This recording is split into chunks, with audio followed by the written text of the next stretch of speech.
Welcome to the Unsung podcast, folks. I'm your host, Mark Fraser, joined by the usual cadre of arseholes, Chris Cusack, John Weaver, David John Weaver, sorry. John Weaver. John. Yeah, and we are joined. This 3 years in and he's chopping names off willy-nilly. Yeah, totally. And this week we are joined by this man here, Andy Falkous from Future to the Left, from McCluskey, from Christian Fitness, and etc. I'm fearful of flying, and flying is fearful of me. And I covered my eyes when she told me the news, turning me on with my lightsaber cocksucking. Come on, Rick, I'm not a child. I'm not special or one of a kind. Come on, Rick, I'm not a drunk. I know my own worth. And then I don't. Bruce hated puppies. He thought they ran like fannies. Many sighs took the prisoner's hand. Many sighs took the prisoner's heart. Many sighs. Bruce hated puppies. He cursed the row of pets. Andy, how the hell are you? I'm alright, mate, yeah. I've had an interesting few days. An interesting last few months, interesting last year, interesting life, isn't it? So yeah, it's been, I mean in terms of my own interest as opposed to society at large. But yeah, I'm good. You guys all good, yeah? Yeah, I'm not flying high on 120 millilitres of Diet Coke like you, but 125 millilitres, sir. Like I said, I'm in numbers. Actually, it's 150. Yeah, so what can I say? Those mini cans, 150. Wow, okay. Remember they used to come out the wee in Woolworths, used to have them in amongst the sweeties, the pick and mix area. Yeah. Well, that was the thing. It never really had its specific place in the public imagination, did it? I mean, what are you? I don't know what you are. What happened is, I think I accidentally ordered it on an online shop. I saw something cheap. They arrived and they were small, and I was very much in the frame of mind at the time of trying to see the best in every situation. So Monday usually. I had the exact same experience with a pair of silicone spatulas recently. Well, sometimes you just got to. You're like, okay, well, I've actually accidentally been sent a small mouse lamp from John Lewis. So how do I incorporate this into my living environment? I've just moved into a new flat, and I was looking at made.com, that fashionable furniture website, and I actually saw a sofa that I could afford and nearly bought it, and then I realised that it was a sofa for dogs. So, but thankfully I didn't quite order it, but yeah. I've ordered one thing in my life from Etsy, and I really, felt sick for about 2 months afterwards. Just don't get me wrong, you're talking about somewhere in the region of £100, but the idea of owning furniture that you haven't built yourself is ludicrous. Do you remember when we were around Dan's house? Yeah, he had a non-IKEA bed. And that would just blow your mind that somebody had bought something built by another adult. Was just crazy. I do enjoy that set, instructed way of building things, and I've amassed a huge amount of Allen keys as well. So which I may need. Because you never know. You don't know which exactly. Yeah. You never know. You never know, but yeah. So it's always good to get the IKEA material in early, I find. Yeah, absolutely. Wow. I'm sorry, but there's an elephant in the room that I need to drag into open nice and early. What is the fucking deal with cricket? You're a very outspoken fan. Now of listen, you're gonna have to sell me on this, right? No, I'm not. Because what happens? You see, one of the things which happens, and I'm going to digress here.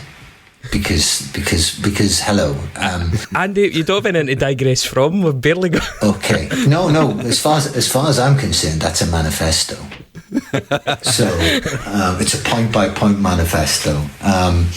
Whenever you tour a young band, you'd see two young bands touring, or one of them's American, one of them's British.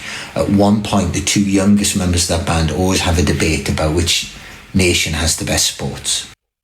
And it's predictable, and it's also basically, comes down to, I grew up with this, so it's better. Now, I don't even have that excuse of cricket because I grew up in Newcastle. And you know, Newcastle, I suppose, like Glasgow, like, you know, the top sport is football, and then it's football, and then if you're not in football, you better be in the fucking football. So I mean, for me, it's like me developing a taste for bow ties. I don't understand. Yeah, it's not really it doesn't really click, obviously, but part of the reason I suppose cricket appealed to me is because I was quite geeky, and I mean geeky in the traditional sense of the word, as opposed to what it can mean these days, which is read a comic once and has only been married to 2 models. But there was something about like the pace of the game when I was very young, but that didn't I don't know, there's something about it as a sport. It allows you to dip in and out of it. But that's not the thing which sells it. It's just the perfect sport for me. And if you might have a stuffy kind of view of it, and that probably is true. When I used to play it, I didn't really get on well with the let's be polite, the very middle class kind of notion of it. And by that I don't mean I'm not middle class, because I was born in a family with a headmaster, but there's a certain officious we're on our way to public school mood about teenage cricket. But I can't really sell it. You have to experience it, and people who try and oversell things are trying too fucking hard. But I discovered cricket by accident once when I had the chicken pox, and I was at my mad communist grand's house, and and I think the Labour Party conference wasn't on that day, and it was 1980, I think 7, and England were playing Pakistan, and it was really boring. It was, in fact, probably the most boring day of Test cricket which has happened since then. Nothing's been worse since then. There's a hypnosis to it, but frankly, cricket is a much more exciting sport than it used to be. It just is. There are athletes now rather than potential inspirational speakers at an AA meeting. You know, they really are. It's a proper sport, and people do forget. It's the second always have that potential for a Reform Party protest to break out in the crowd at any moment. You know, there may be an element of that. I will say all the people I know who like cricket aren't members of the Heritage Party, say, you know. But yeah. You know, if you judge a sport by its fans, nobody would ever watch a game of football. Very true. Andy, straight off the bat, I mean, we've got to find our way into this somehow, so this seems as good a tactic as any. Do you think we'd be having this interview if you had never written the song To Hell With Good Intentions?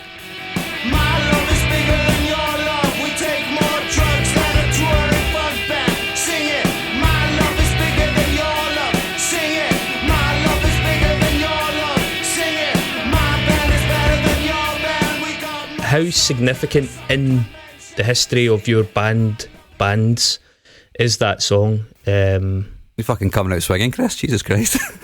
We haven't even introduced what's going to happen yet. Well, I think that and/or Lightsaber Cocksucking Blues, definitely, because they're songs which you can consume and understand in the time it takes to listen to them once, I suppose. I mean, other songs are catchy or whatever.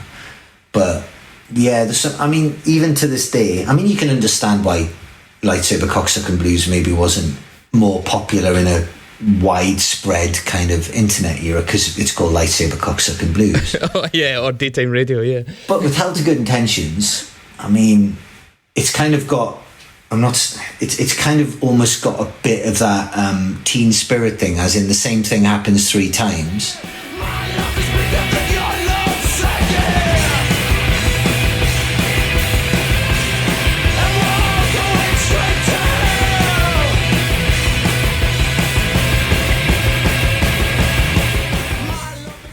It doesn't happen in such a clean way, I suppose, and maybe that's what separates it. But there's been a few songs I've written in my life, that being the first one really, where I'm a bit mystified that it just hasn't been used on things. Even with the best will in the world, it seems there's a bizarre conspiracy against that song for that not to have happened. Yeah. But obviously it's not right, because people selling products or fucking wanting, people don't deliberately not sell their product in a good way, or want to get into a band. Nobody deliberately chooses not to get into a band unless they've met a member of that band and they were really objectionable. So there must be something about it which appears to be obvious to some people, not obvious to other people. I just don't know what that is. There's a reason for me asking that, because obviously for the first part of this show, we're going to talk to you, we're going to talk a wee bit about your experience in the band, your experience out with the band, around other bands, just your experience generally. And in the second part, we asked you to pick 3 albums but that you feel are unsung. And what I found, just to sort of show my hand a little bit for the second episode, is that sometimes a band can have a great catalogue and they never have that to hell with good intentions that unlocks people's awareness of them. It doesn't need to be in a full blown Smells Like Teen Spirit manner, but it can just be that song like Cannonball for the Breeders or something like that. Sure. A band with good songs that deserve more attention, but for some reason nothing ever gives people that little nag. And I think for McCluskey, that was the song. And I think in the second part of this show, the albums you've picked demonstrate bands with consistently quite good catalogues who never had something like that. And so I want to kind of keep that in mind when we're going through this. Yeah, because I think, as I'm saying, I think music's really fickle. It's very subjective, obviously, but then sometimes, the basis of this show is that we're tearing our hair out because certain bands never got anything like the attention they deserved, whereas others did. And it's quite often in something as simple as that. So yeah, is there anything you want to get out in the open before we really get into the meat yet? Get out in the open? Yeah. Any stuff you want to get off your chest? Confessional style? Confessional stuff? No, that all just comes out in the other things, so don't worry about that. I mean, yeah, I will try to stay on message as much as possible, but it is often difficult for me. So good. I mean, I've been watching a lot of Line of Duty because I'd heard so much about it, and aside for clunky acting and terrible dialogue, we will get things from you whether you intend to give them away. I saw a couple of clips of that, and I just don't think I'd be able to bear it. So it just looked like some of the. I'm sure it's like with anything, when you get caught up in it, looks very exciting, but I don't want to. Yeah, I don't ever want to be encouraged by Twitter to do anything. It's very, very BBC. It's like if they recast Bradley Walsh in a remake of The Wire. It's just bizarre. Because they did do Law and Order Kettering or something, wasn't it? Yeah. It was fucking. I think I watched, because I liked a bit of Law and Order in the day. I think I tried about 7 minutes of it before being violently sick on my balls. It really wasn't for me. And objectively, it was bad as well. It was just objectively lifeless. It wasn't a matter of taste. In honour of Andy's appreciation of Law and Order, I'm going to randomly drop in samples of the Law and Order Dum Dum at various points. It's one of my favourite things. As long as it invokes the original Law and Order as opposed to Special Victims, especially Criminal Intent, where they'd show you who fucking did the crime at the start, then work backwards. I mean, fuck yourself. Why? Anybody who's interested in that needs, I don't know, they need increased anxiety meds. They need to really fully engage with the idea of what drama is supposed to be. It just, a girlfriend bought me back in the days when people would buy each other DVD box sets, Criminal Intent. And for a start, it had spooky Private Pile from fucking Full Metal Jacket.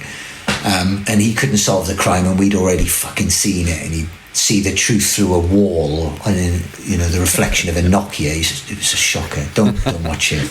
Not a Columbo fan either, then, I'm guessing. Well, no, because for a start, Peter Falkous almost got my brother's name. There's only 3 letters different, and that's too spooky. Yeah. That's too spooky. Wow. And also, I had a girlfriend who cheated on me when I was 20 with a guy who looked like him.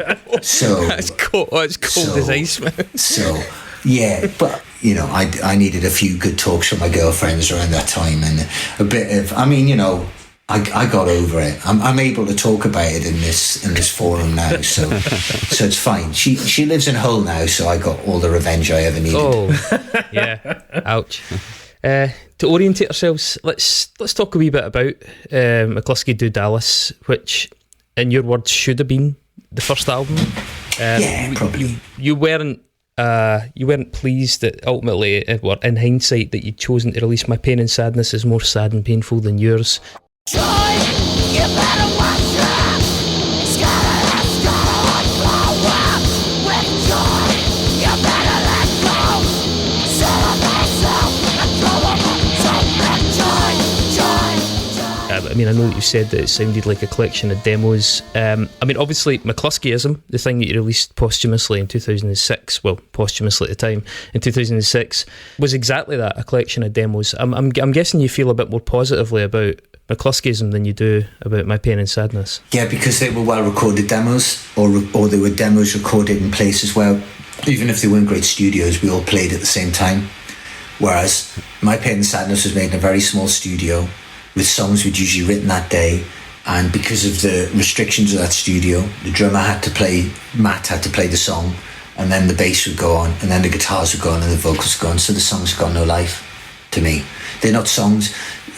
Rock songs are songs recorded in a room with the participants playing, and after that you can add shit or whatever, or move the one kick drum. Every drummer who isn't Jack misses every single time.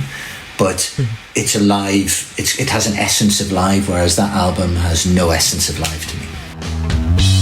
Liberals on skates pass through park gates, zeros and threes.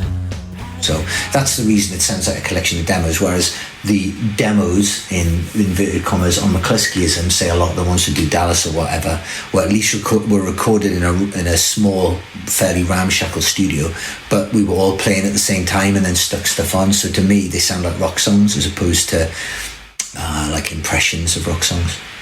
Mm-hmm. Is there anything on My Pain and Sadness that you sort of wish you'd revisited, or that you're particularly fond of, despite how the record turned out? Well, we did actually a live version of Friendstone and Friends for a BBC session towards the end of the band, and that could have been a great song.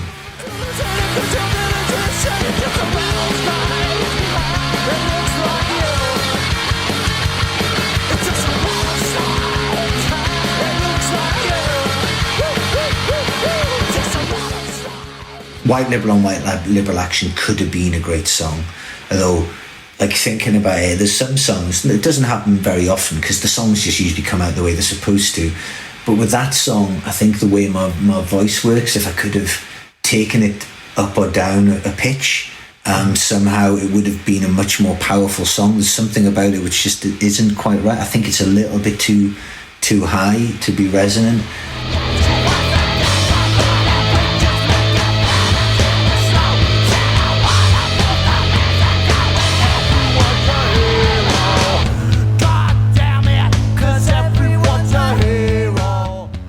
I like the song on there. Sometimes I have to concentrate. It's really interesting. Like, it's odd. There's a song Rods on Crutches, which is a live version of, which I'm actually going to put online. That's a good drunk song.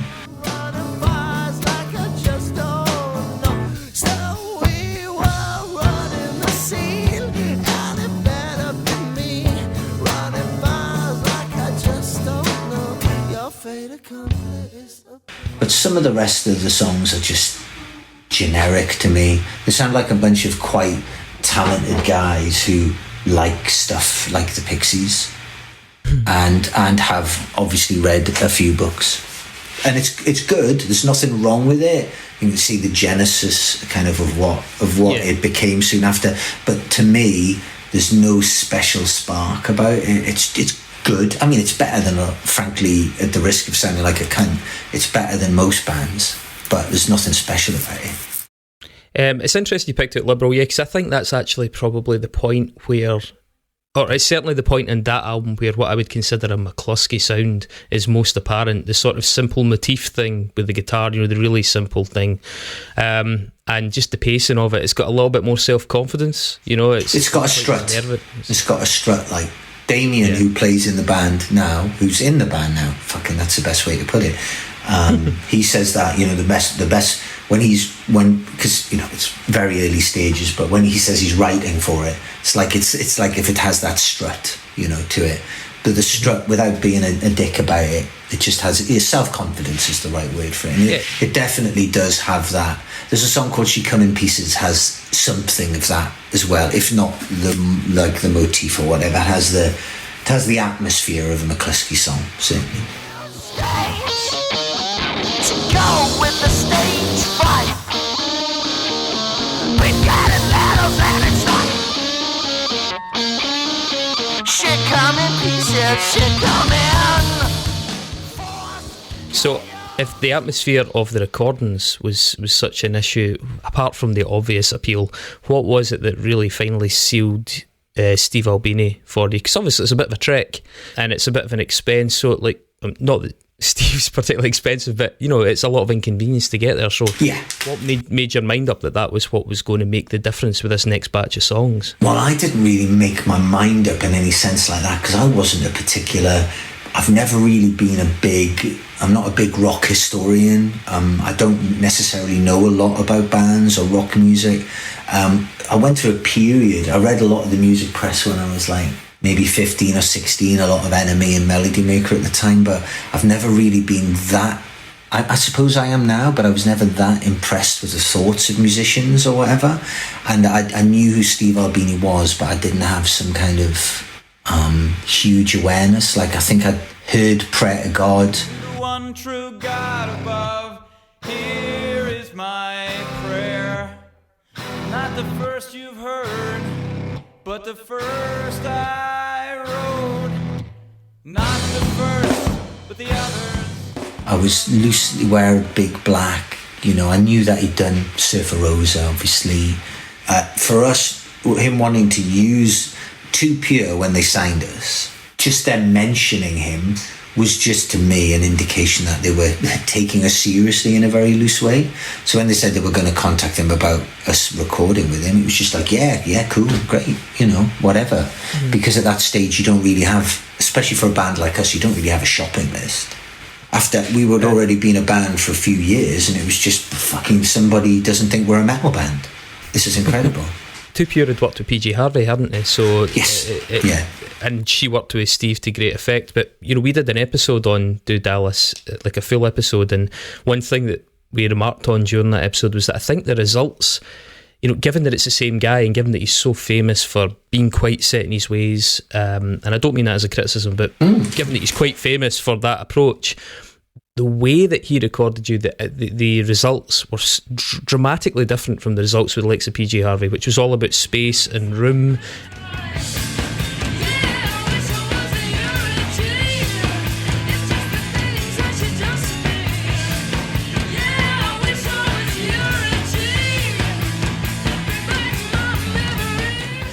And sort of echoes and reverberations, whereas with you guys, Do Dallas ended up sounding quite thick, which isn't something that Steve actually does that often, quite dense. And I think that was obviously really complimentary. And if you told me ahead of time that a band of your sound, that quite compact sound, was going to record with him, I don't know if I would have realised it was going to turn out as well as it did turn out.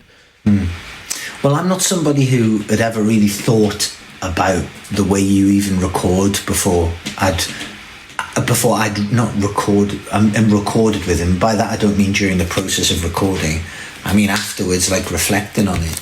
And when we did some other recordings with him, they probably didn't sound thick enough, but that was a reflection, I think, in part of the material we were then recording.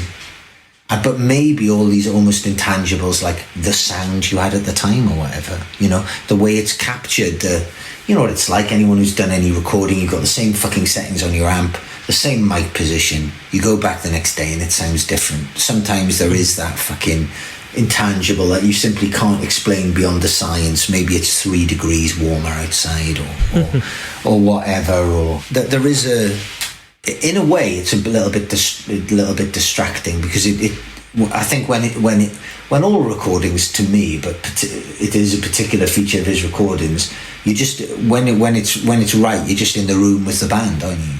You're in the room with the band, and when anything's really good, certainly this is what I do, you stop thinking about the moving parts. when something's really good, it's like when film music's really good, you don't notice film music, do you?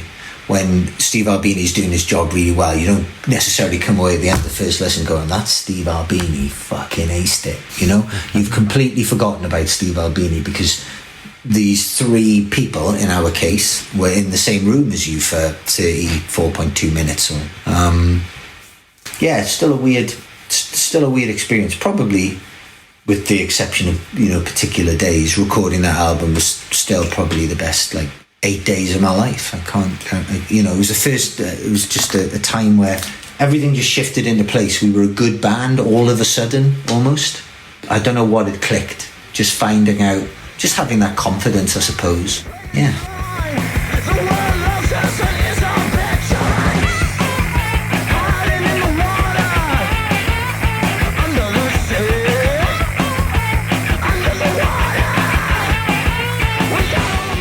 So did recording that album with Albini, did that, when it was all done, and obviously you felt like you were getting taken seriously by Two Pure, I suppose, at that time, did it shift your perception of what it was to be a band and what it was to have a record coming out? Because obviously if you weren't happy with the first album, then a different experience with the second one. Yeah, I mean, it's so weird to think about, really, because I can obviously I can speak for myself, but I can't speak for the other guys in the band. I mean, it's kind of the shame the way that all ended up, but I think it was an inevitability. I suppose it did, but when I say being taken seriously was a good thing, that was striking, because being taken seriously hadn't ever been any kind of motive, or at least self-conscious motive before. It's like when somebody finally says you're beautiful and you start crying because you didn't know that you wanted to be called beautiful. It's so weird, because we'd been a band for a few years by the time we were doing that, and I think, even talking to Julia about when she was doing Million Dead stuff, I was like, oh yeah, it was 4 years before we played to more than 100 people as a band. So by that stage, you really were, it's not, cliches be damned, you really were just doing it for yourself and for a laugh. Any careerist ideas had gone, because I wasn't as young as most people are in bands. I was when we recorded Do Dallas, I was 26. So a lot of people, when they're doing that kind of stuff, a lot of the people who then subsequently back then would go on to do stuff would probably be 19, 20, 21 or something. I remember reading fucking Melody Maker or whatever in whatever year it was, and Andy Cairns from Therapy was 27, and I remember thinking, fuck me, 27. fuck, how can he even hold his guitar? 27. What is wrong with him? Get a job. Yeah. I felt the same when I found out that Alex Kapranos was 34 when Franz Ferdinand made it big. I was like, holy shit, there's hope for us all. And the 34's quite a while ago. Yeah, absolutely. Yeah. So do you think that your age was a part of it, or do you think that's just your personality in terms of not taking things too seriously and having a sense of humour? Do you think if you'd been in that band, when you were 19, you might have compromised your sense of humour? Or well, I mean, the band started, I didn't do a gig till I was 21, nearly 22, because basically I just didn't have that kind of confidence. I liked music and I liked playing, but never wanted to be a singer. I'm a performer now, and I think I'm a pretty fucking good one. I've got no confidence issues around it, but I did not have the natural confidence to get up on stage. It's not something I wanted to do. In fact, it wasn't until I regularly went to see bands that I thought, I can definitely do better than all these cunts. They're shit. And they're clearly just looking to get laid. Why don't you just do that in the normal way rather than in this drawn out process? Why do you need to arrange a special musical event? It just always blows my mind, that, and it's not to downplay reasons for people to rub parts together. That's an honourable fucking, done properly, that's an honourable fucking vocation, but I shouldn't have to listen to your fucking music to in order to facilitate it. I just never want. I remember the first show we did was in Newport Riverside, and was when the band was called Best, which is a terrible name. I definitely didn't come up with it. And I wore a yellow t-shirt, and I was fucking, I suppose like anybody when they're doing the first show, just absolutely shitting myself. And hated it. Didn't say a word in between songs. For 3 years or something. which is weird, thinking now that's all I've basically got. You know. You've gone in the direction of Billy Connolly, which was he used to speak between his songs, and eventually people told him to stop playing songs. Stop playing songs. It is a bit. One of the most compelling quotes that I caught you coming out with was that you feel that certainly at that stage of your career, and for people in general at that stage of their musical career, being in a band is potentially dangerous for your self-esteem. And I think there's an awful lot of truth in that, but I wanted to kind of give you an opportunity to elaborate on that, because I think people who haven't, after driving 150 miles, got up on stage in front of 6 people, might not appreciate, it's not just inconvenience, but you're putting your own self-esteem and mental health at risk when you undertake those things for those sort of returns in those years. You are definitely at a time when most people are still forming, really, as a person, and it is bizarre. I think there is that, but there's also, and a lot of it's got to do with your motivation. Because, for example, if a band just want to go out and get drunk and play some shows and have some fun, and just play the songs they quite like, that's as honourable as an intention as fucking somebody buying special headgear and deliberately putting themselves through traumatic relationships in order that they can write profound art. It's just as valuable in its own way. It's what comes out the other end. But if you really are putting yourself into something, it can be mind-blowing. But what was always more interesting to me, because obviously when you're in a band which isn't going particularly well, you try not to delve too deeply into that, because certainly at the time, because it can be heartbreaking. Because I mean, I've had friends have interventions with me over the years saying, you can't do this anymore. That's a tough one, that, because you have to use your own judgment.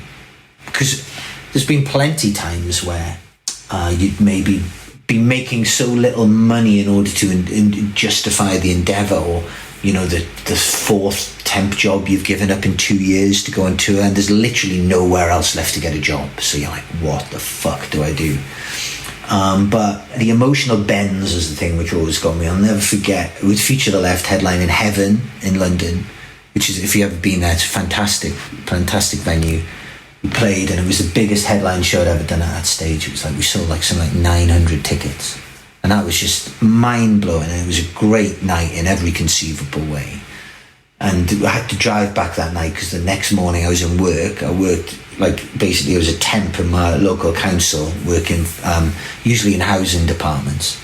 And I spent the whole of the next day in an office where it was like a sauna, just photocopying shit for environmental health officers.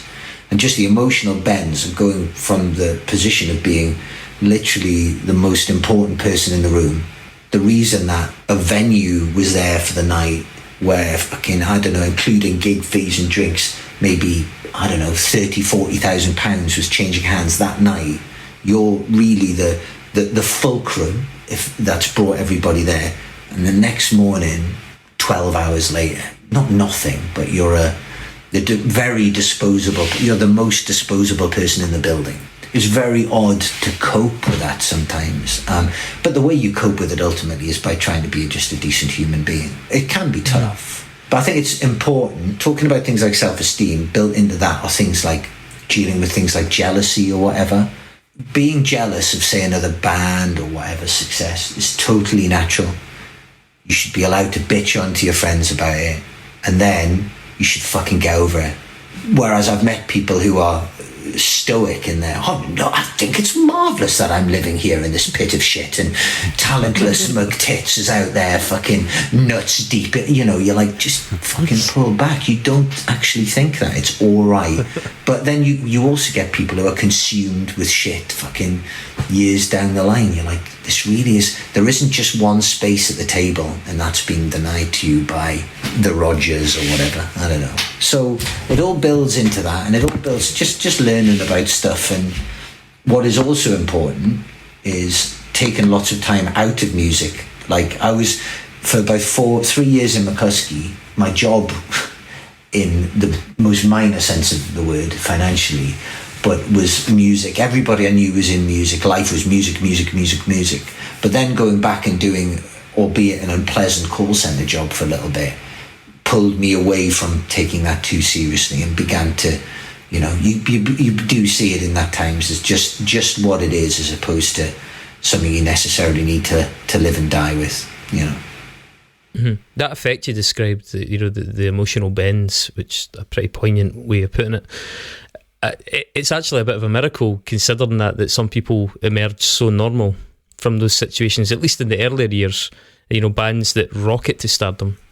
Yes, bands who really rock it. Or I think, to take credit away from myself, I think it probably helped me that McCluskey's, albeit small, rise happened again when I was relatively late, so just before I turned 30. Sometimes I think this about footballers or any kind of rock musician or whatever who's had success when they're 18, 9, 20. They've been called a genius from a time when their brain wasn't even nearly fully formed. It's a miracle, I think, if they end up being decent people, you know. Or maybe that's not giving decent people enough credit. I don't know, but I feel as if, you know, I'd already had enough disappointment in my life before that ended up being a bit of a disappointment. It was actually fine. And also subsequently meeting plenty of really talented musicians who weren't lucky enough to write a song like To Hell With Good Intentions or whatever, and had considerably less success. Mm-hmm. You know, hearing you, I mean, that healthy scepticism that you seem to have, which obviously plays into the sort of humour that runs through a lot of your stuff as well. It does remind me a bit of Albini. Did you guys have a sort of commonality of perspective in the world as well, beyond just the, you know, clicking musically when you were recording? I thought he was a really, really nice guy, and I got on with him just really well, you know.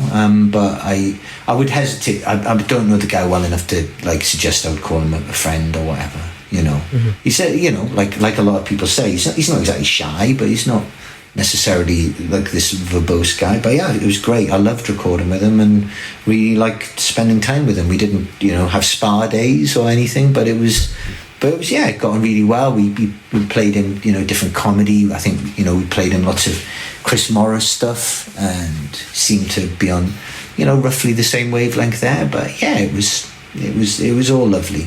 I think you guys occupy a sort of space in the sort of milieu of alternative music that people go to for a bit of relief from some of the egos and the absurdity of other bands. I think hearing people like you speak, hearing people like Steve speak, even, you know, to some extent Ian Mackay, but, you know, folks that are a little bit more grounded and down to earth, it's almost a relief to know that there's people that feel like normal human beings that are doing this music at times. And that's, I think you guys, for me, not just musically, but you kind of fall into a similar bracket like that.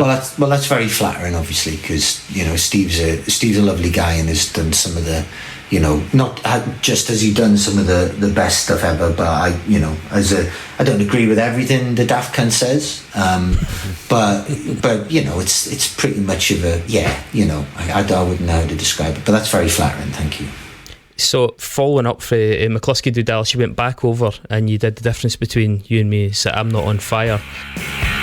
There's a story for a thimble, on a dimple, on a pay, and it's absolutely true until the end. When they pan out in the titles, we can see you're still alive, and the maitre d' is not your special. And you've made a comment in at least one interview where you said of the album, it was fun to record even if it doesn't sound it.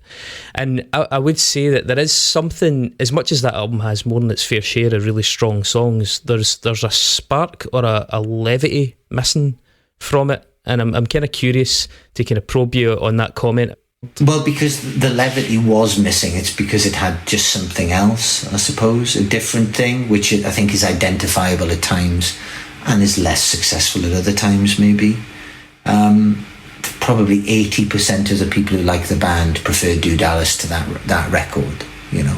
Some of the people who prefer that record are, I'm not saying that record because I hate it or something, it's just shorthand rather than saying, you know, the whole album title every time. Some of them are obviously just being willfully contrarian, but I do know most of my close friends prefer that record. So, but again, that's usually because that was the record they came to first. It happens loads. As ridiculous as it sounds to some McCluskey fans, people who've discovered the band the other way around through Future of the Left prefer Future of the Left. You know, which I don't know. I can see why Do Dallas is the more successful seller of a band. You know, there's no doubt about it. It's a complete record. It's an unmitigated like statement, you know. But some people go back to McCluskey, and in comparison, it just seems a bit too simple for their tastes.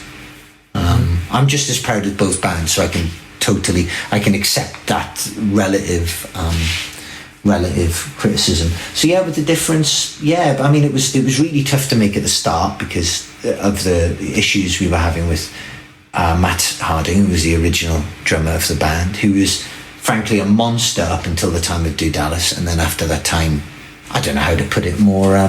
I can't put it in a more PC way or anything. Just basically fucking went insane in all the ways a person does. So it was tough. And by insane, I don't mean that he was wearing jeggings or whatever, or hanging from the ceiling. But there were lots of bizarre incidents on tours. There was a total disengagement with the music. There maybe was. He was a little bit older than me. And so John was younger than me again. I can't remember the ages now. I think Matt was about 3 or 4 years older than me, and John was 3 years younger than me. It was something like that. But I think Matt had a kind of a bit of a premature like midlife crisis, and he suddenly became very concerned that we should be making commercial sounding music, and it was just wasn't going to happen. And until that point in the band, he was the musician. I mean, John was a generally creative person. I could just play guitar. I didn't really have a sense of timing. I couldn't cope with odd time signatures. But then all of a sudden, everything just kind of blossomed for me in a way that I didn't even need to analyse. And he just went back to, it was bizarre. We had one rehearsal where I had a riff, and I started playing it, and he just sat there behind the kit. And we'd had this happen the previous rehearsal. I was like, I'm not stopping playing this riff. And I played this riff for 41 minutes, I think it was, right? Played this riff, not like looking at him like, fuck you, but just playing the riff. And after 41 minutes, he got out of the stick and just went, and then stood up and went outside for a cigarette, and that was it.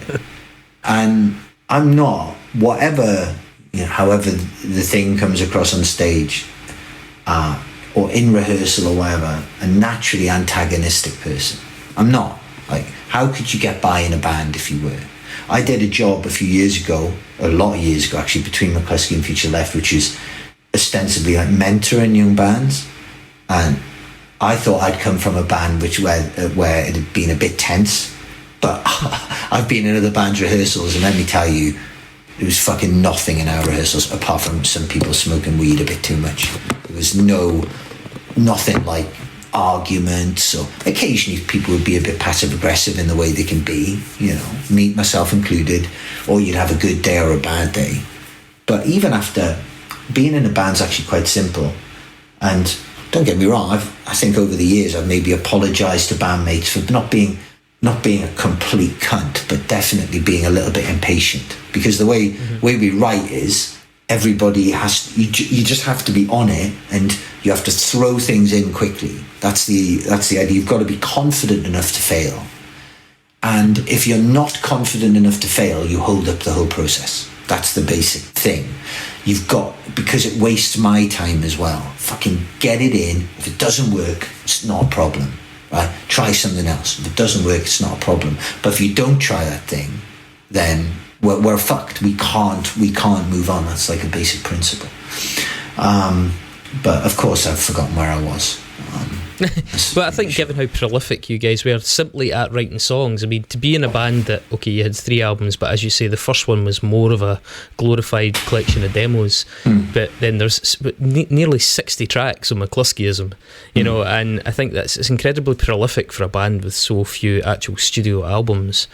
So it must have taken a fair amount of let's just get this out, see where it goes. It might not be the best song we've ever written, but it's worthwhile. I mean, there was a little. That was the general principle. I mean, there were songs which deserved a little bit more thought. Like, one of the tensions in the band, John, who was in the band, though frankly, from what I've heard, he doesn't like to be reminded he was in the band, which is on a lot of levels a shame, you know, for everybody concerned. But his whole thing, And I think, to be quite honest with you, I don't like to put ideas into other people's heads or project, but he loved the whole, that'd be unfair to say he loved Steve, but he loved the whole thing of that, you know. He buys into that whole, if it is an ethos, like totally, without criticism, without exception. I mean, understandably to some extent, yeah. Yeah, and so for him, basically but he took it to mean that whatever you do first off the bat, that's it, right? So for him, like I'd say, that's a really good idea, John, because John's was certainly a naturally talented musician, good ear for a hook, although he would rather shoot himself through the face than say those words, you know. You know, he would see that as pandering to some notion of commerciality, and he might have a point. He just put it in a way which would make you go, "Oh, mate, shut up," you know. You know. So for him, he'd write a song, and I'd go, "That's great. You need to write a second verse." He'd be like, "Oh, can't I just sing the same thing?" I'm like, "Yeah, you can, but you did that last time." And he'd be like, "Oh, I'll change one word." I'm like, "Oh," and he did. He had a contrarian streak a mile long, which again is part of being a kid, I suppose, or being younger. The first time we ever played London after signing to 2 Pure in the fucking Monarch, which is a terrible venue at the best of times, the Barfly it was called. The first time we ever played to the people who were going to be helping to work our records and stuff, he did the whole, and he did this as if he'd made it up. He did the whole Bill Hicks thing, if you're in marketing, kill yourself thing. Whilst I stood there going, well, for a start, could you credit what you've just said? Do you know what I mean? Like, it's like, if you're in marketing or advertising, kill yourself. And you're like, I mean, again, that's just human nature, isn't it? Not even for a band who were ever aiming themselves at any kind of stratosphere, who didn't need a bunch of fucking lick spittles fucking following them around. But still, some basic human decency. Because frankly, the people who are working in marketing and advertising for Beggar's Banquet in London in 2001 or 2 or whatever fucking year it was, they're not the enemy. And they're definitely not, even at the time, making more than 20 grand a year. That feels kind of consistent with Bill Hicks in general. I mean, I look back, I was a big Bill Hicks fan, but it's not something that's aged particularly well. It sort of was relying on a slightly naive sort of sense of self-righteousness and sort of, you know, sloganeering. I think as much as I do still have a soft spot for Bill, but some of it is aged very, very poorly. I mean, it very much divides the world up into goodies and baddies, doesn't it?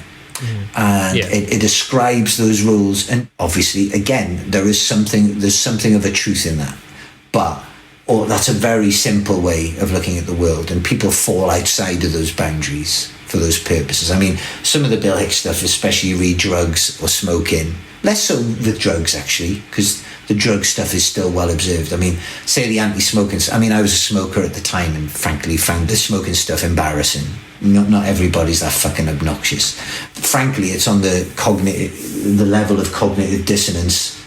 His anti-smoking stuff, passive smoking, it's not very far away from an anti-vax kind of mindset, which has been applied to that. And likewise, I don't think the Goat Boy stuff aged well either. I mean, but then again, you know, it's very easy to go back and censor comedy of the past. It's such a difficult. It's right on the edge of culture, isn't it? So it's very easy for it to fall off. It's the first thing to fall off. Because of the forces which have to drag it further away from the notional centre or whatever, and also partly because the voice which shouts the loudest gets heard.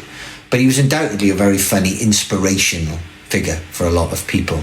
And I think probably the essence, he probably wouldn't be the same person now that he was then. I would assume, well, I say that, you would hope that he'd followed the tide of history, but he might have again turned into a Tony Parsons style figure.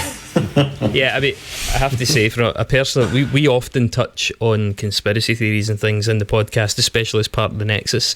And the single thing that grates with me and Bill Hicks now is the conspiracy theory stuff, because you see so much of it. That is where you see the Alex Jones parallels, the back and to the left JFK thing. I mean, nothing was more disillusioning to me than when I found out that Oliver Stone just made that shit up in that movie. So I think people like Bill Hicks, who I placed a lot of trust in naively at that age.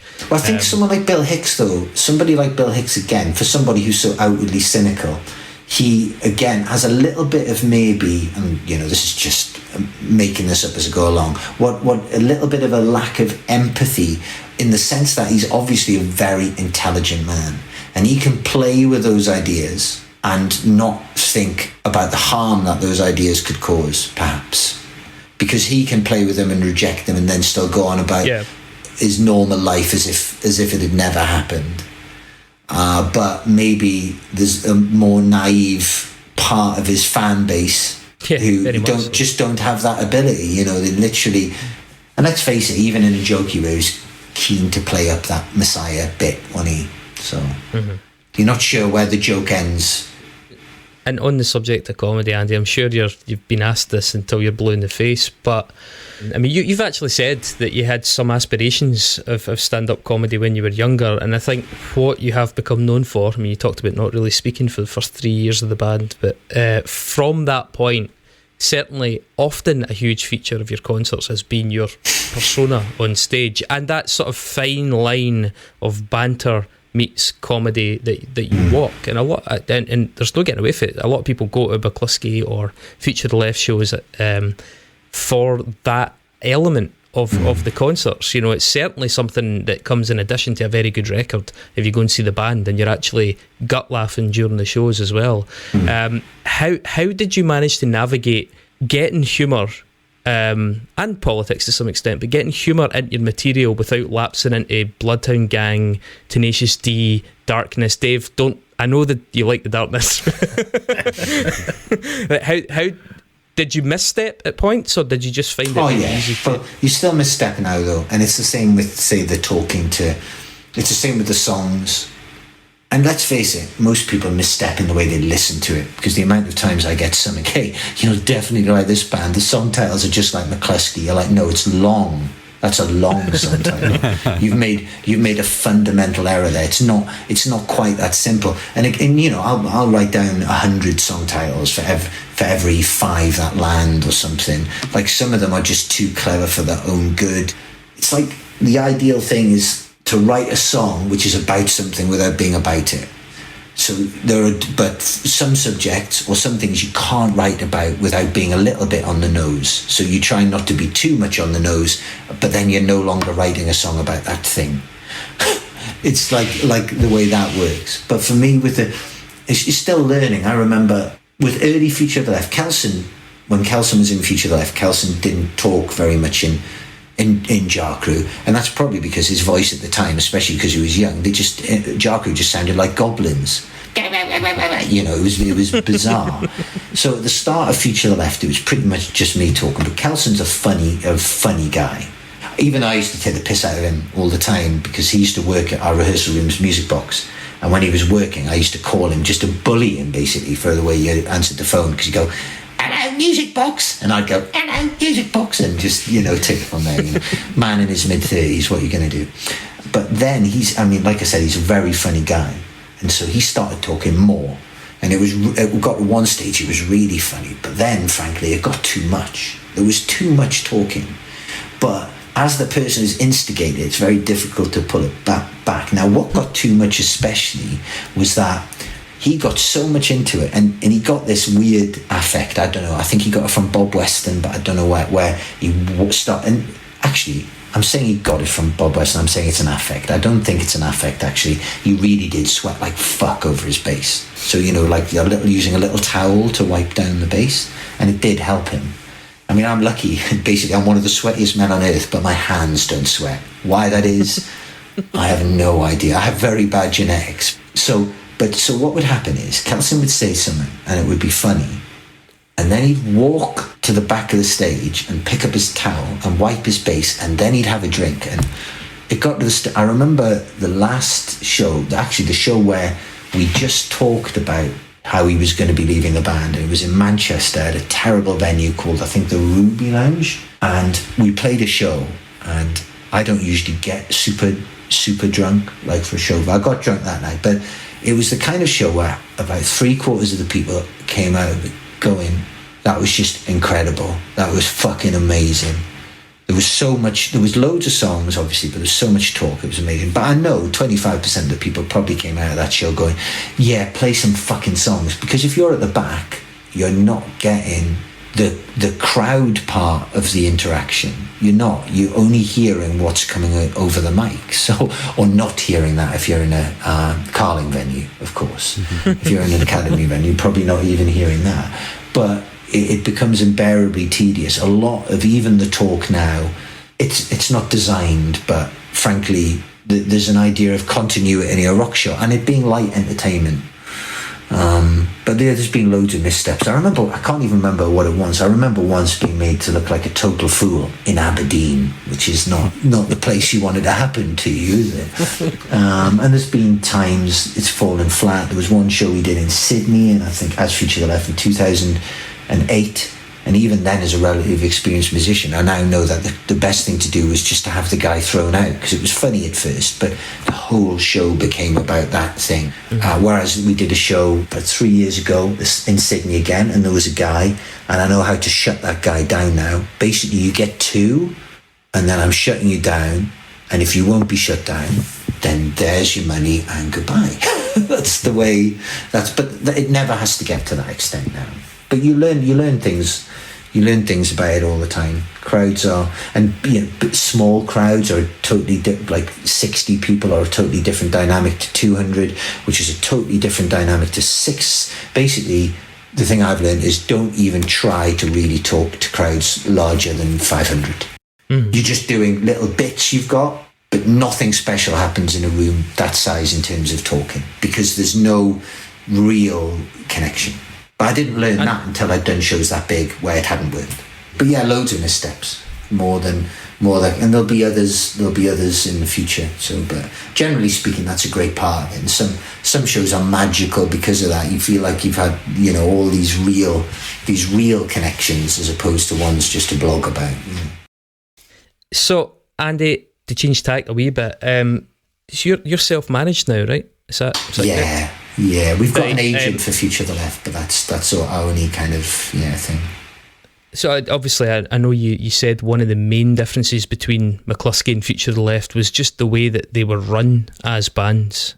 Can you give us any insight into what you mean by that? What were the big distinctions in the operations? Well, McCluskey had a manager, our friend Craig, throughout it, but McCluskey was a band for a long time where it was a kind of hobby, and then it got signed, which was an aspirational thing back in those times, and then it started to fall apart. It was like a line.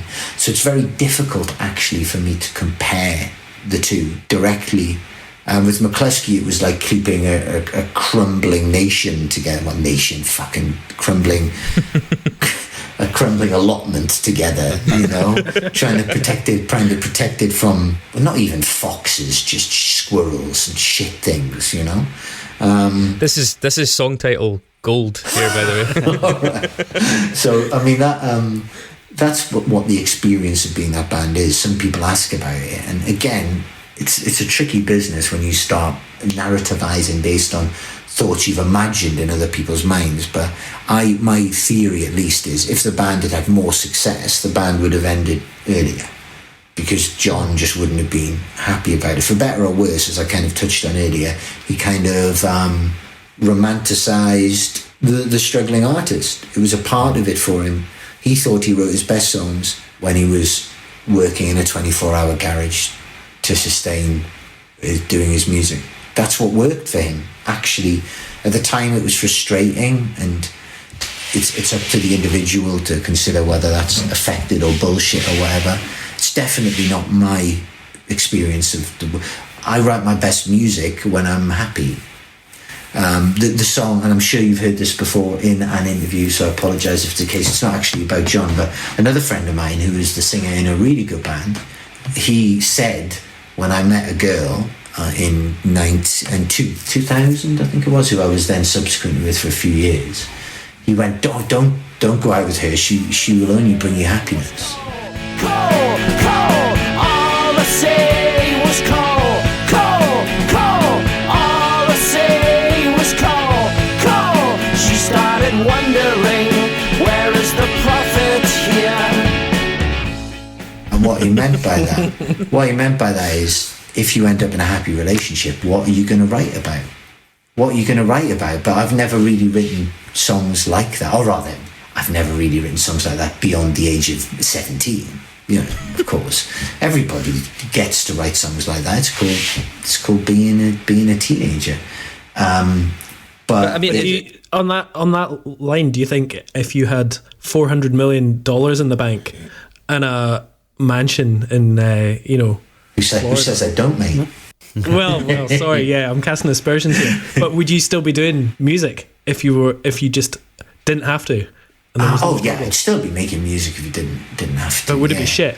Oh, probably, almost certainly. No, but the mechanics of music means that good what I understand by good rock music, certainly, it generally doesn't break through to bigger audiences. The things which make it really good stop it breaking through. Like, to the most part, it's like if you look at big bands, say, they're not even my favourite bands, but 4 rock bands who play big shows in different eras, Queens of the Stone Age or Idols, are about as good as that's going to get at that kind of level. Do you know what I mean? I can't say I particularly listen to either of those bands, but there are aspects, the things which I think make McCluskey thrilling stop it selling loads of records. Mm-hmm. Probably, even with To Hell With Good Intentions, although I think, there should be numerous caveats applied to that.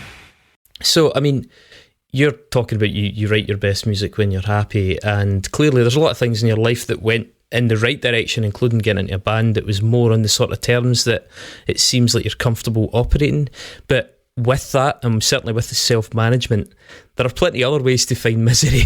So, I mean, I'm curious, by self-managing, you are much more vis-a-vis with the modern sort of minefield of various aspects of contemporary music culture. Have you found the industry change with that added perspective? I mean, by being your own manager, you've got one less level of plausible deniability. You're having to kind of navigate these kind of much thornier and very kind of modern issues within the industry in a way that I don't think really was the case, and I'm wondering what your experience of that has been. I mean, however you want to look at it, because undoubtedly we'll have worked with people with dodgy pasts or dodgy presents or dodgy futures. I don't know. I mean, it's just the law of averages, isn't it? There are wankers out there. So there might well be accountings that we have to be part of, but we don't actually deal with that many people. So if you, in your own life, if you deal with things in the correct way, if you give people the hearing that you'd want to be given yourself, then you can hopefully navigate those things. If I have a childish, petulant streak, it's when people question my integrity. You can call me lazy because I am an exceptionally lazy person from time to time. So never on stage, but for some reason I have this. I don't know what it is. I'm sure a therapist could get to the bottom of it, but integrity is a very. I would hope that if anything happened where we were working with a person and there was a thing, then there'd be at least a good faith understanding of a certain integrity which had made us unaware of something or able to take everything at face value. Although often with modern, with social media, it's people aren't always given that time and space, are they? You mentioned idols, and I think they're an interesting example because whatever your opinions on their music. Well, I have to, before you talk about idols, I just have to, I don't really know the rest of the guys in the band, but the bass player Dev is just a lovely guy, so Oh, yeah. I mean, people that listen to the podcast know my feelings on idols, and you don't need to have them thrown at you, but what I mean is it's become quite a prominent part of that band's identity in the marketplace to be on the crest of that wave of, for example, being one of the first bands to distance themselves when those kind of controversies come up, but also doing that in a very public way.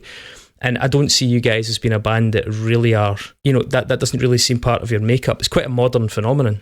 Well, yeah, I get what you're saying. Now, this isn't related to idols at all, but I kind of get what you're saying, and it is something which interests me. So one part of it is at the risk of feeding into, for want of a better term, anti-woke propaganda. I wish I didn't.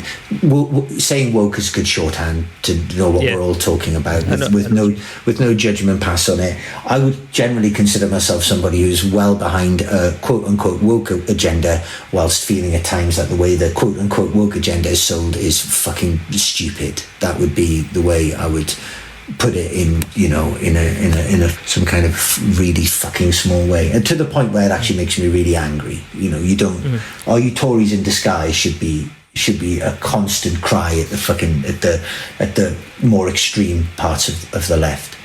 Yeah, I mean, I could put your mind at ease in saying that that's very much where the three of us in this podcast generally come from. I would say it's broadly very liberal, albeit with serious reservations about the methodology that sometimes is invoked.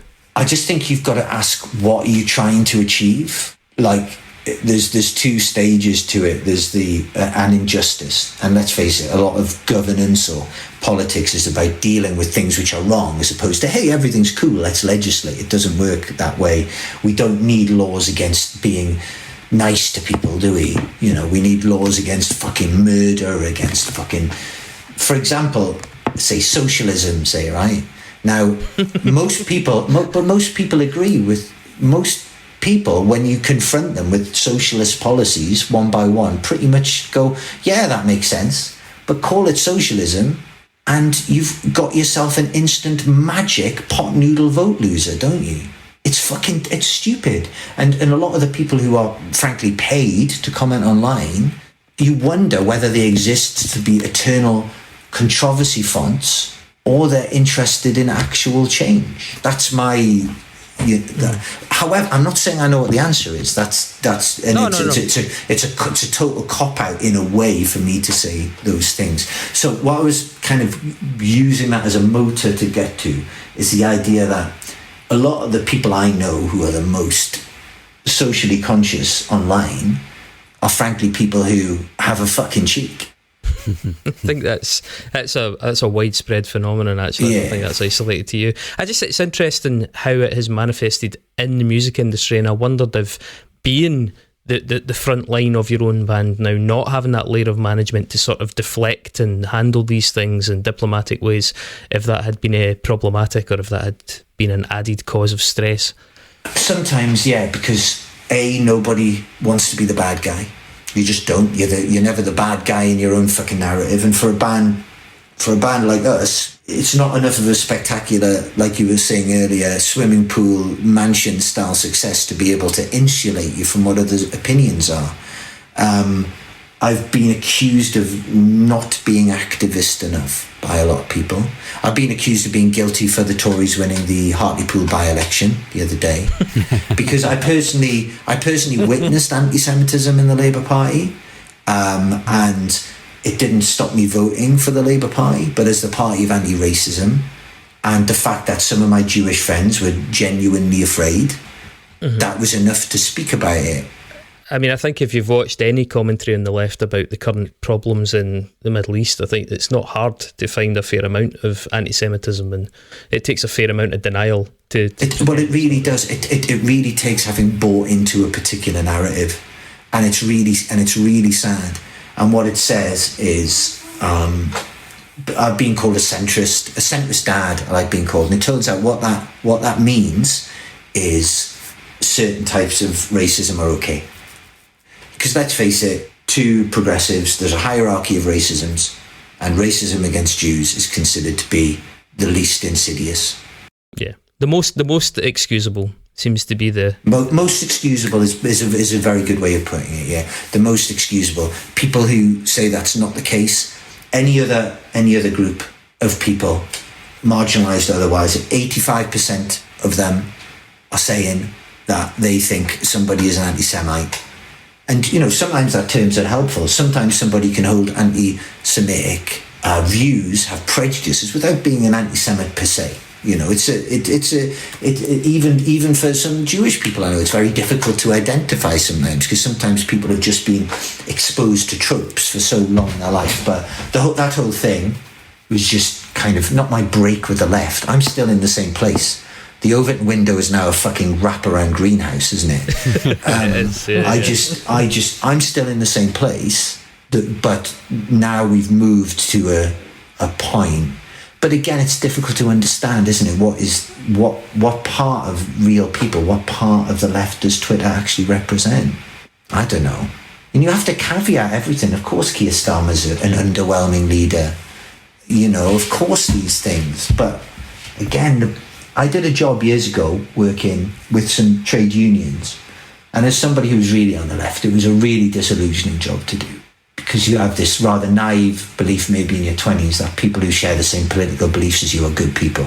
And they're not necessarily. there's some wankers, some great social reformers have cheated on their wives non-stop. Yeah, you know? I think that's the thing that you get in the left that you don't necessarily get in the right, is you get a hell of a lot of hypocrites, because that's one of the things about rightist politics, that sort of every man for himself. I suppose you get a lot of hypocrisy in right politics with family values stuff. That's where that would be their nexus of fuck, I suppose. I mean, it's, you know, but and it's weird. But unfortunately, the way it works is you end up talking and appearing to talk, and I understand this. You end up appearing to talk more about the faults of the left and the faults of the right. Where I say Conservative Party racism is taken for granted. Yeah. But they're not an anti-racist party in any available fucking way. They have the occasion, we're not racist, but I mean, you could literally hear giggling, you know, when it's happening. So it's almost like that doesn't even deserve a consideration. But the thing is, culture wars are a fact of history. Let's not get engaged in a culture war. That's how society fucking works, you know. We're in the midst of a nuclear culture war right now. Yeah, it's awful. It's awful, because nobody on the left will give any ground, and it's so bizarre to look at the States and say they seem to be handling it much better than us. It's crazy. You know. So obviously, with the band name alone, Future of the Left, there's something vaguely political implied within that. And I think one of the things that band did to in fact, I don't know if McCluskey ever did it, was sort of weave in political topics to the music. Speaking personally, to be specific, I think the track Arming Eritrea, for me, was your Goldilocks moment of humour, songwriting, nous, and subtle politics. These excuses in my sleep, as if anyone had doubted them at all. But if we arm Eritrea, then we won't have to pay her, and everyone can go home. Politics that wasn't sort of like sloganeering and sort of like showy and not at all. And you can totally miss that and still enjoy the song just as much as anyone else. But again, it's a song. It's a song which is about something without being about it. Like, I didn't sit it down and plan out the lyrics and think thematically I'd written this great song. It all tumbled out, and there it was. You know, and I couldn't go back on that song and say give you a textual analysis of what it's about. Where else do you think you got that balance? You know, where else do you really feel you nailed that formula? You see, some would say the later stuff, like I love particularly the last album, I love Miner's Gruel and Eating for None.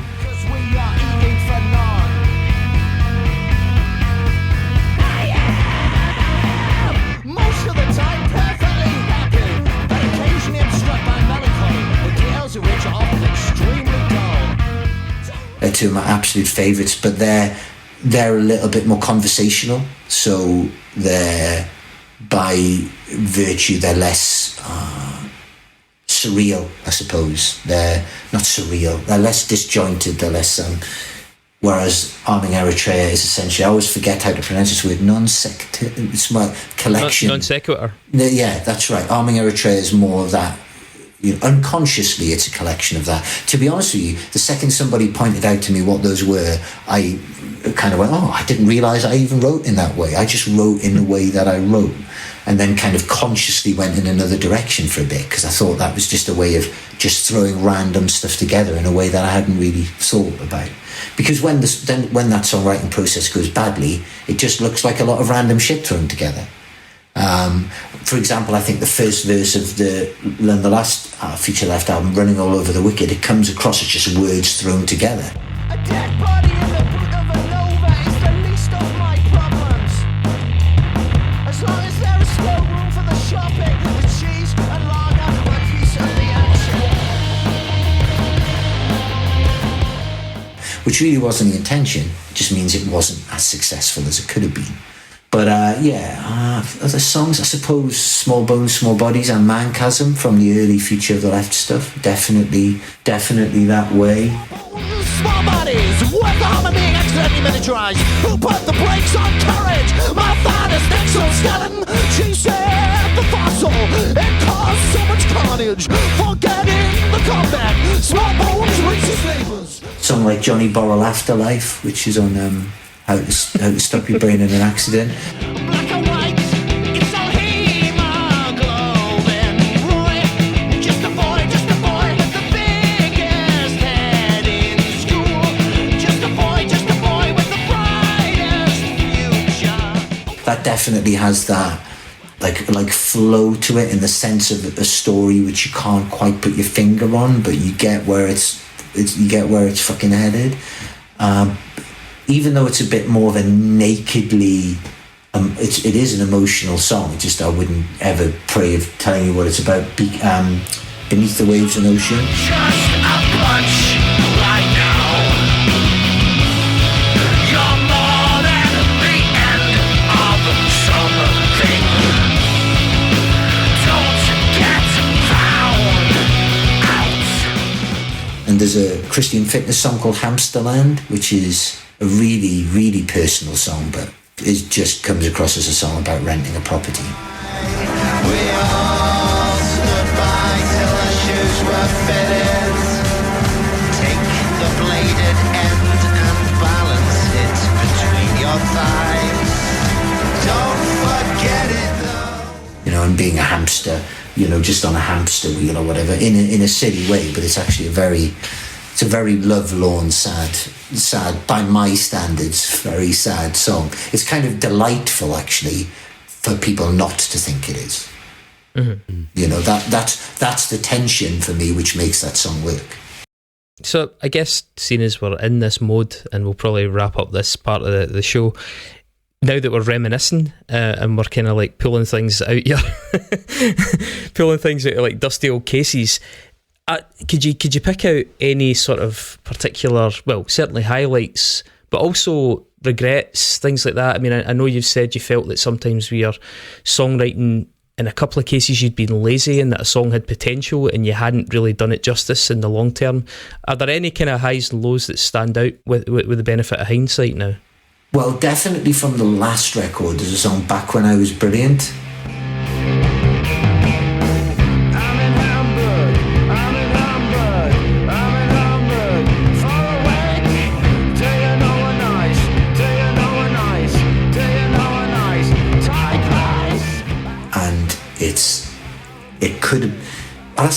I don't think it was laziness, but it was a lot of work when the start of it happened right away, and it had everything. It had a stomp, and it's a kind of pace of song I don't normally like. I always liked, on early records I always liked the fast ones. I like the fast, they're the ones I liked. My tastes have changed slightly. Now I like the kind of stuff which makes you feel dizzy. But it was always just the faster songs I'd go for. So Back When I Was Brilliant wouldn't have been a song I'd naturally gravitate to. But the changes in that, they work really well. Selection of curry houses within a 25-kilometre radius. The postman threw the long this distance is the answer to any trivia question. Merry Christmas. While promising, not a thing, just move your head in. But I just know there was something loads better there. I just know there was, and it just didn't come. That song could have been again a massive, relatively speaking, in our terms, a massive song for us. And now I can't ever imagine playing it. I might revisit it one day, but that never fucking works. so I definitely fucking won't. There's a song. There was some of the stuff doing with Matt Harding that we were demoing towards the end of when he left the band. There were some songs that I felt could have been great for a different band. Like there's a song which was on the McCluskeyism thing called Bipolar Bears Take Seattle.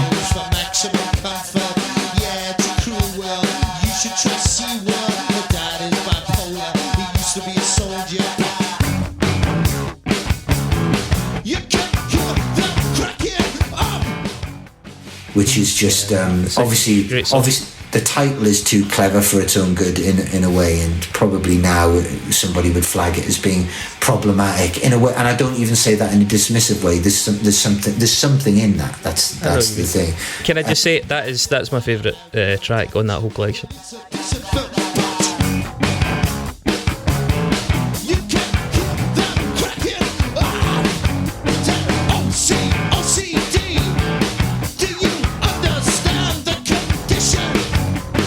Yeah, no, it's a really, and there was things like that. There were ideas like that. They've got a special.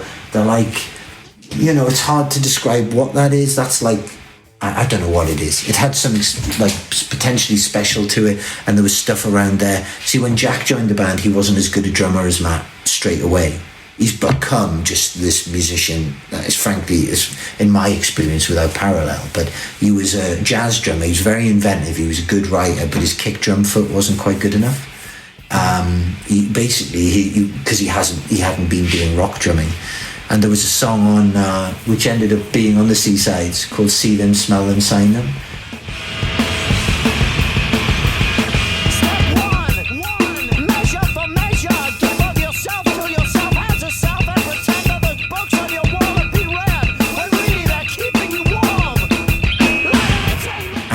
It's a really good, it's a proper straight down the line kind of alt rock song, but it's really fucking good song.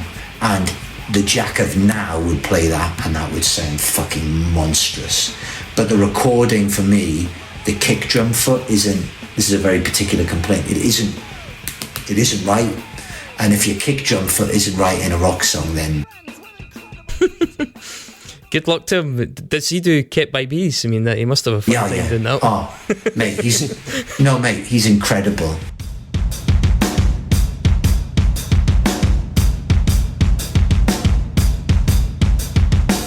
There's nothing like being owned. Kept by bees in a jelly mold. Like, there's no, it's not even blowing smoke up his ass or whatever. He's an incredible drummer. Like. A great friend, great person, but as a musician, not only is he a fantastic drummer, but he's the best listener there is. The best listener. Underrated skill in music. Listening, shutting up, knowing when to play, knowing when, taking stuff out. Always taking stuff out. Always fucking brilliant. Like, I just thought you meant on a personal sort of confidant basis. No, but he's also he's a lovely guy. He's impossible to dislike, Jack. He really is. Like, unless you particularly hate Portsmouth Football Club, he's an absolute pleasure. His availability, especially as we get older, is a bugbear.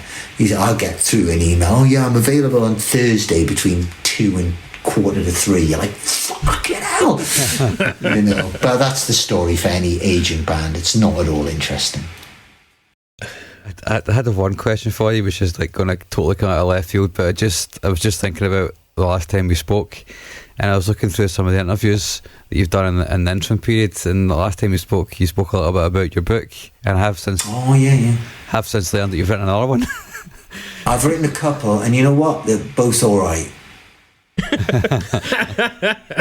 No, they're good, and my writing got better when I was doing it, but not good enough yet. I did send the second one out. I started about 8 agents. I'm very lucky, and I've got a couple of friends who are good readers, and one of my very good friends now is a guy called Paul Tremblay, who's an author, and he's been very encouraging to my writing. But I sent it out. I didn't get any responses, but that's very normal, for sending out something just on spec. But then I looked back at it, and I'm like, you know what, this is good, but like this isn't it yet. So it's like with music, you play around for years and years, and you do something. And the good thing with writing now, I mean, I've barely done any for the last 3 months because with different illness things and being so busy, we moved to Bristol a couple of months ago, raising a kid, fucking doing a double live DVD, honestly. Idiot. It's an idiotic way to try and make money, or I mean I will have made some money, but honestly the mixing live albums is so hard. It's much harder than mixing an album because it gets to the stage where you just can't see the wood for the trees. You're like, fucking, I don't know, it's all fucking shit. You just don't, because it's not like being at a gig. It's genuinely a horrible experience. The worst experience of being in the band. Do the Kiss technique, which is just delete everything except the drum track and just do everything again in the studio.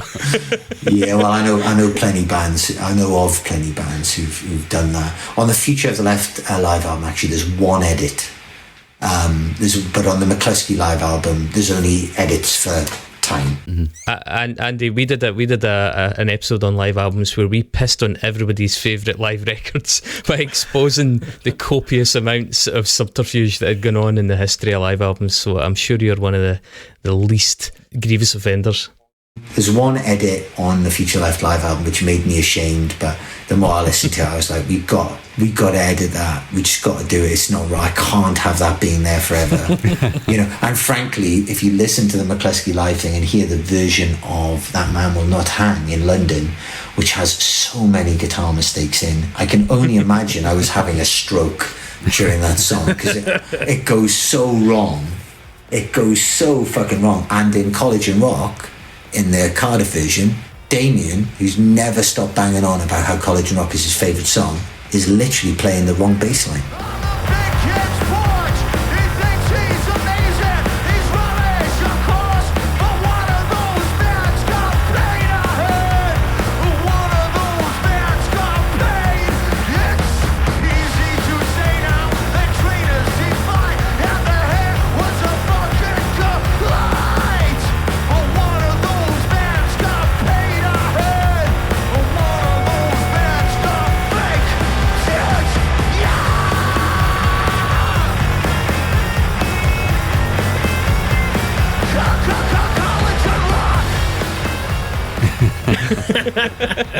He pointed it out. He went, yeah, I've just listened to the mix of the live thing. I really like it. But he's like, College and Rock. I'm like, yeah, your favourite song. He's like, yeah, I'm playing the wrong bass line. I'm like, He's like, why am I doing that? I'm like, I don't know. I'm like, how didn't I know this? And then when we got the London show back, which was recorded like 2 weeks before, I'm like, well, you're playing the right bass line there, mate. And nobody until I pointed out has ever noticed. Too nice a time. Right, Andy, I think we'll probably put a cork in it there. It's safe to say we probably should. As mentioned at the start of the show, you've picked 3 really, really diverse and really interesting albums that you think are unsung. So we're going to come back and have a wee chat about those. And until then, try not to have any serious ailments or side effects from whatever you're getting up to. I'm going to have one whole gluten-free beer. Right, we'll see you here next week for that.